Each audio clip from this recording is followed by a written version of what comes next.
Pemirsa, kita kembali lagi pada segmen ketiga di opini.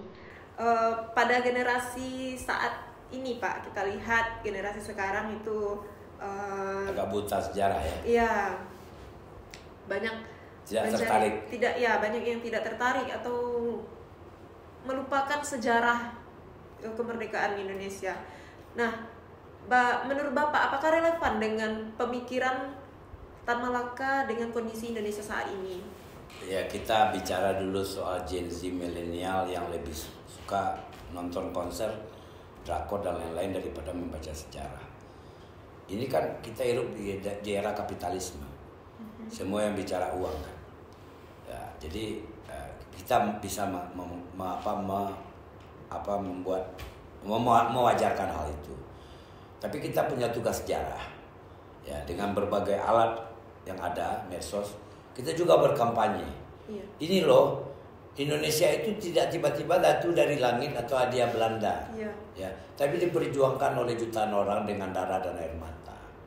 Nah, dan ada berapa tokoh yang berjuang, salah satunya Tan Malaka. Nah, kalau bicara relevan, kenapa Eropa maju? Karena berpikirnya cara materialisme, dialektika, logika. Madilog itu cara berpikir barat yang disesuaikan dengan iklim Indonesia, yang sesuatu bisa dibuktikan. Seorang anak tiba-tiba panas, kata orang ini kena dukun atau kena jin. Kata Madilog tidak. Mungkin tadi anakmu mandi di pantai atau mandi di sungai, hari panas, tensinya naik.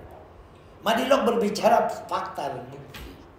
Tayul-tayul di Madilog tidak ada, feudalisme habis. Semua sama manusia. Jadilah, kata Tan Malaka, jadilah, belajarlah ke barat, tapi jadilah kaum murid timur yang cerdas. Buku Tan Malaka itu dibuat bukan kayak novel atau untuk dikarang-karang. Buku itu pedoman. Contoh, Narasi Republik Indonesia, pedoman membuat negara. Masa Aksi, pedoman untuk melakukan revolusi. Terus Madilog, cara berpikir. Gerpolek, cara berjuang dengan kekuatan minim tapi bisa menang. Misalnya perang gerilya, Belanda siang kan bisa dia bergerak terbuka. Iya. Kita serbu malam. Atau misalnya jembatan dirobohkan, mobilnya nggak lewat.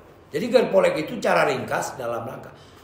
Dan itu semua disiapkan Tan Malaka untuk menyambut Indonesia merdeka.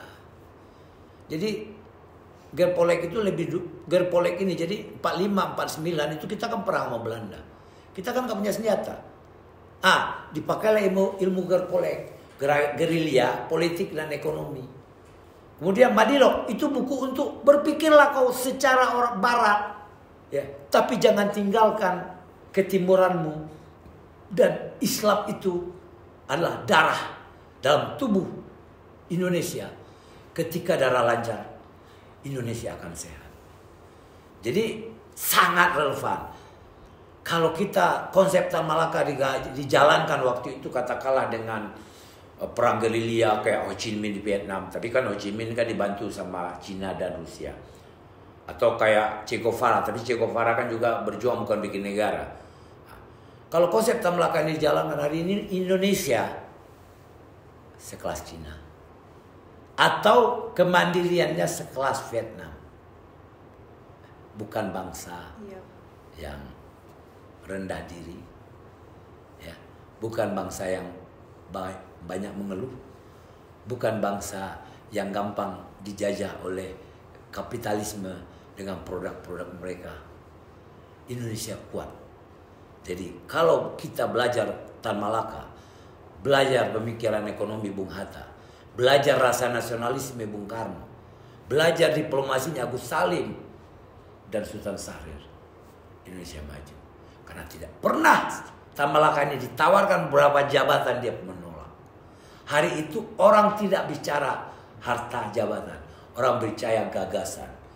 Mau negara ini kita bikin seperti apa?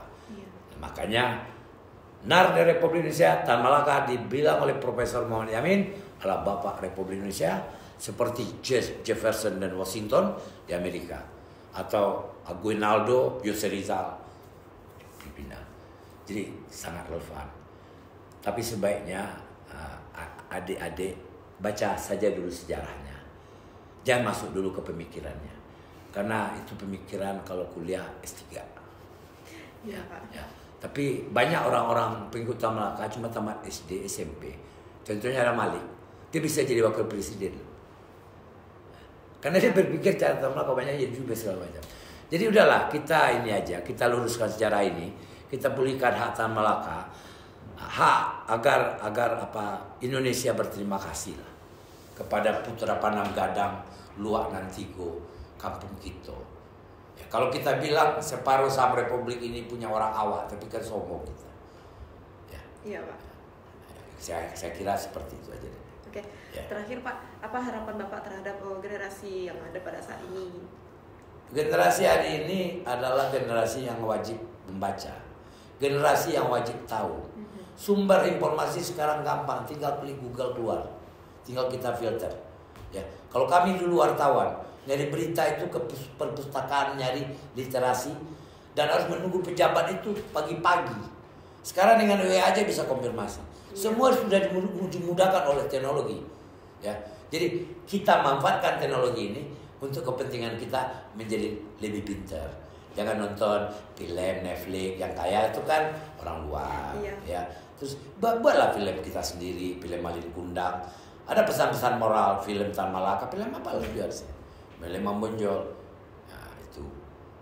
Saya kira itulah, Dek. Terima kasih, Dek, ya, atas waktunya. Baik, terima kasih Pak Ben Ibratama Tanur atas informasi yang telah diberikan seputar Tan Malaka. Terima kasih. Terima kasih pemirsa yang budiman, orang awak yang cerdik pandai. Ya, DNET TV adalah kebanggaan kita. Tolong tonton. Terima kasih. Assalamualaikum warahmatullahi wabarakatuh. Oke, pemirsa DNET TV, sekian opini pada malam hari ini bersama narasumber kita Pak Ben Ibratama Tanur. Terima kasih. Assalamualaikum warahmatullahi wabarakatuh. Waalaikumsalam warahmatullahi wabarakatuh.